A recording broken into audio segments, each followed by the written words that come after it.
aqui, inicialmente,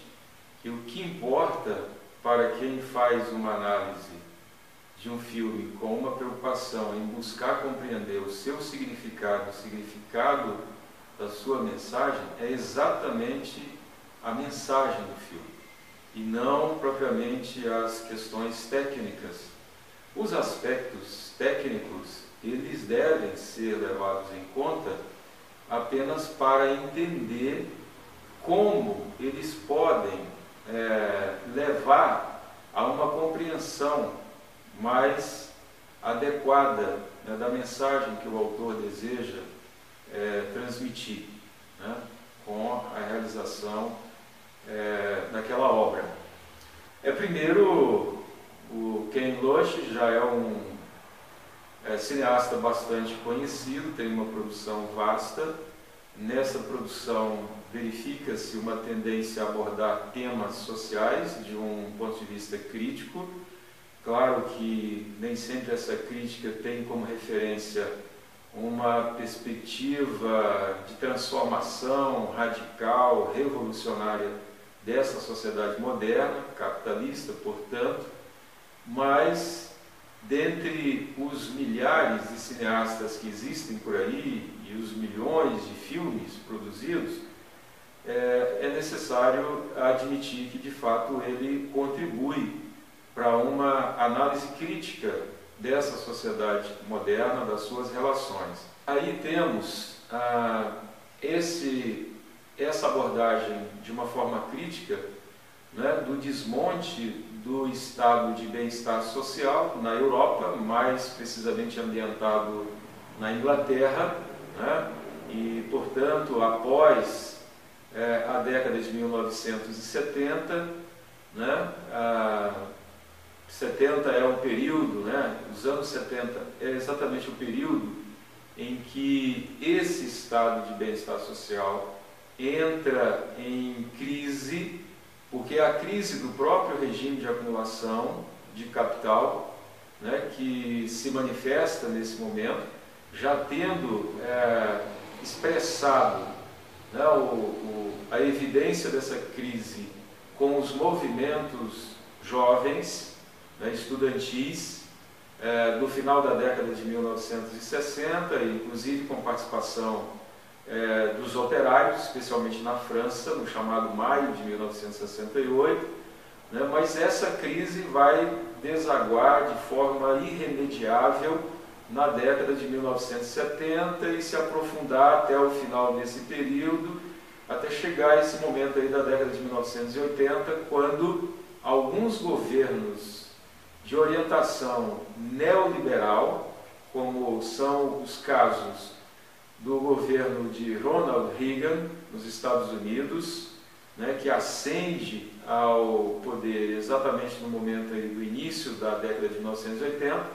e esse governo de Margaret Thatcher, primeira-ministra, conhecida inclusive como a Dama de Ferro, né, que é ligada ao Partido Conservador, chega ao poder neste final da década de 1970 e vai permanecer durante toda a década de 1980, sendo responsável por algumas reformas que vêm demolir aquele estado de bem-estar social conseguido no após Segunda Guerra Mundial em vários países da Europa, quando ali os trabalhadores tiveram alguns dos seus direitos reconhecidos, né, moldados, obviamente, de acordo com os interesses dos parlamentos, dos governos, né, desses países, e que nesse momento, dada a crise do regime de acumulação capitalista, era necessário, né, do ponto de vista do capital, que o Estado tomasse providências, né, tomasse medidas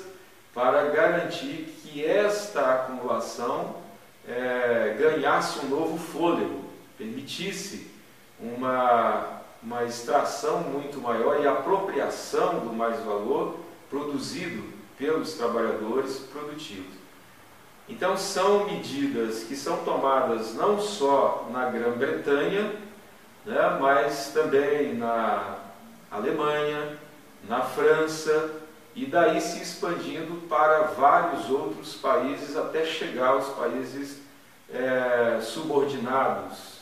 da América Latina, né? Principalmente a partir da década de 1990, como é o caso do Brasil, com privatizações, a tendência a privatizar inclusive serviços prestados pelo Estado, né? E privatização de empresas, e ao mesmo tempo começa aí todo um movimento da parte dos governos com o objetivo de retirar alguns direitos que em países como o Brasil nunca chegaram a corresponder àquele estado de bem-estar social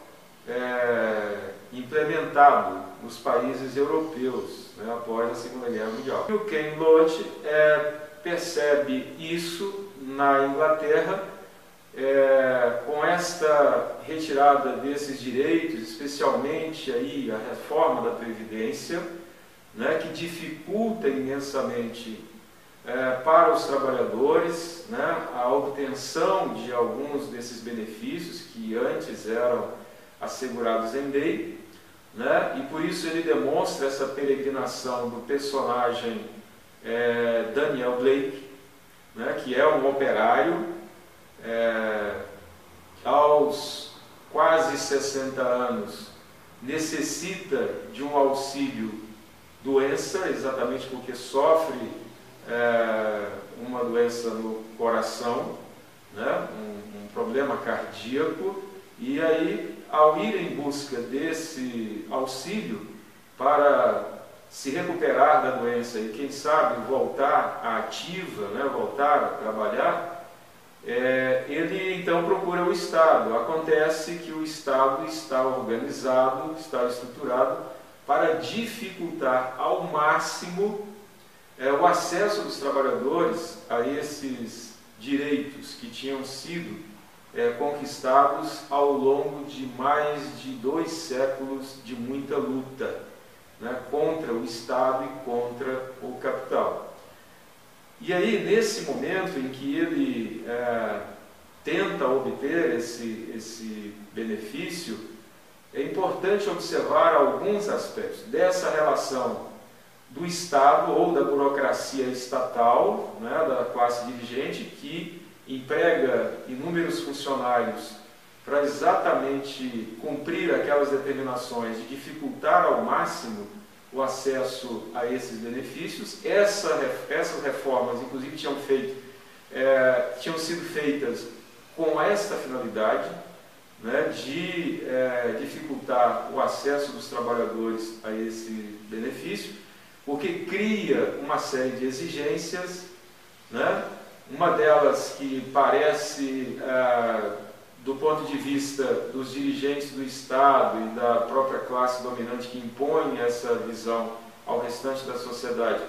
né, que é responsabilidade do próprio trabalhador que não consegue ter acesso ao sistema eletrônico ou virtual para se cadastrar, para registrar o seu requerimento. Então isso seria atribuído como responsabilidade ao analfabetismo digital, como é comum dizer por aí, né? Quer dizer, um operário da construção civil e que não teve, obviamente, as mesmas oportunidades para tomar conhecimento, para dominar essas tecnologias, né? E aí a responsabilidade passa a ser dele. Então é uma perversidade tão grande, né, que além de dificultar o acesso do trabalhador a esses benefícios, ainda joga a responsabilidade por essa dificuldade, né, nas costas do próprio trabalhador, né, como se ele fosse culpado pela situação em que ele se encontra, inclusive essa de não dominar essa tecnologia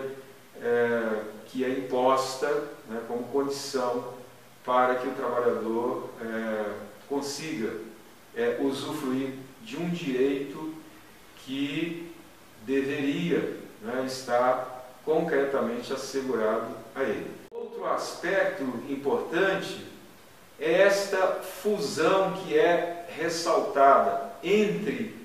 o capital, os interesses do capital e a burocracia estatal, né? Demonstra com isso que o Estado, como já demonstrado por inúmeros autores críticos, principalmente Marx, né, que o Estado é de fato um meio de reprodução dessas relações de classe, de garantir as condições para a acumulação de capital. Nada além disso. Para isso, usando tanto da sua legitimidade para produzir leis que vão legitimar a repressão, a mais violenta possível, contra as classes subalternas. E veja que naquela cena em que o Daniel Blake, já completamente frustrado, diante da impossibilidade de ter acesso a um direito legal, ele passa a pichar as paredes do prédio, né, público, e imediatamente surge a polícia, porque ele é denunciado pelos próprios funcionários, né, do sistema previdenciário, né? Ele então é abordado pela polícia, quer dizer, sequer tem a oportunidade de expressar a sua revolta, a sua indignação, de uma maneira que não é violenta, como é o caso da pichação de uma parede. Mas isso demonstra o tamanho da opressão do Estado, o tamanho da opressão que é praticada em nome da manutenção da ordem, a ordem que interessa à burguesia, que interessa aos capitalistas, né? Um ato muito simples, mas absolutamente inaceitável e, portanto, reprimível violentamente pelo Estado. Um outro aspecto que vale a pena chamar a atenção é a solidariedade que o Ken Loach apresenta ali, né, ele demonstra existir entre os trabalhadores desempregados ou empregados, mas identificando-se pela condição em que se encontram nestas relações sociais na sociedade capitalista. É óbvio que ele apresenta ali uma solidariedade ainda um tanto elementar, que não tem maiores consequências, né? Isso é óbvio que é produto exatamente dessa divisão e dessa competição que o capital e o Estado estimulam entre os trabalhadores, né? Ao ponto de não gerar uma coesão suficiente entre eles para enfrentar esse Estado, para enfrentar o capital, e com isso acaba o Ken Loach chegando ao final do filme, né, com aquela cena que é um tanto desoladora do trabalhador Daniel Blake sendo morto, né, em decorrência de um agravamento de um problema cardíaco, sofre um novo ataque e acaba morrendo, né? Então aquela cena, ela é muito chocante, não pela morte propriamente daquele indivíduo, daquele personagem, mas pelo fato de ali se encerrar tudo. Quer dizer, o Ken Loach fez toda a crítica àquele Estado, né, neoliberal, aquelas medidas que foram tomadas para restringir direitos dos trabalhadores e beneficiar, evidentemente, ao capital, que ele chama lá de ricos, né, através da fala de uma personagem, demonstrando aí haver um antagonismo entre os interesses das classes trabalhadora e capitalista, né? Mas ao colocar daquela forma, dá a impressão que não tem saída para esta situação em que os trabalhadores se encontram nas relações dentro dessa sociedade capitalista. Então eu acho que ali faltou um pouco, já que ele está apresentando ali uma obra que é de ficção, ainda que, né, com uma dose de realismo muito alta, porque aquelas personagens, tanto do Daniel Blake, quanto da Kate, quanto de outros trabalhadores que aparecem no filme, inclusive aquele parece um imigrante africano, né? Um negro, um rapaz negro que é vizinho do Daniel Blake, que passa a contrabandear tênis, né? Então, mesmo abordando esses trabalhadores todos, né? Poderia muito bem, a sua realidade, né, poderia muito bem, né, apontar ali alguma possibilidade de saída dessa situação, né? Essa me parece uma observação que deve ser feita, especialmente quando se trata de uma obra de um cineasta crítico das relações sociais, da sociedade capitalista, crítico do Estado, né? Seria interessante que apresentasse ali, né, alguma indicação de possibilidade de romper com essa sociedade capitalista. É óbvio que apenas restringindo-se ao próprio filme, não é possível ter muita clareza, né, da perspectiva política do Ken Loach. Quando lemos e assistimos algumas das suas entrevistas, embora nem todas, até porque as perguntas tantas vezes não apontam para uma reflexão profunda sobre essa sociedade, mas há algumas entrevistas muito interessantes em que ele expressa de maneira mais clara, né, a posição dele em relação a essa sociedade, em relação a esse desmonte desse chamado estado de bem-estar social, ultrapassando esse limite que fica subentendido no filme, né, de que ele se limitaria a defender apenas a manutenção do estado de bem-estar social. Se isso ocorresse, seria de fato muito superficial, uma vez que tanto faz o estado de bem-estar social como esse estado liberal ou neoliberal, né, com toda a sua radicalidade em função dos interesses do capital, né, ele cumpre papel da mesma forma,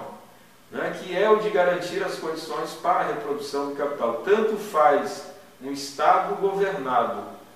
por um governo social-democrata, quanto por um governo liberal ou neoliberal, né, progressista ou conservador, o Estado continua cumprindo o seu papel de favorecer o desenvolvimento das relações capitalistas que não interessam aos trabalhadores. E assim, inclusive, deve-se considerar, né, que essa democracia burguesa, né, ela tem que ser posta em questão, inclusive porque o próprio neoliberalismo é produto dessa democracia. Então ela não tem por que ser mantida pelos trabalhadores, que devem, obviamente, né, tratar de construir o seu próprio projeto de sociedade emancipada, onde não há classes sociais, não há propriedades privadas dos meios de produção, onde não há Estado, onde se estabelece o autogoverno dos produtores, como bem dizia Marx.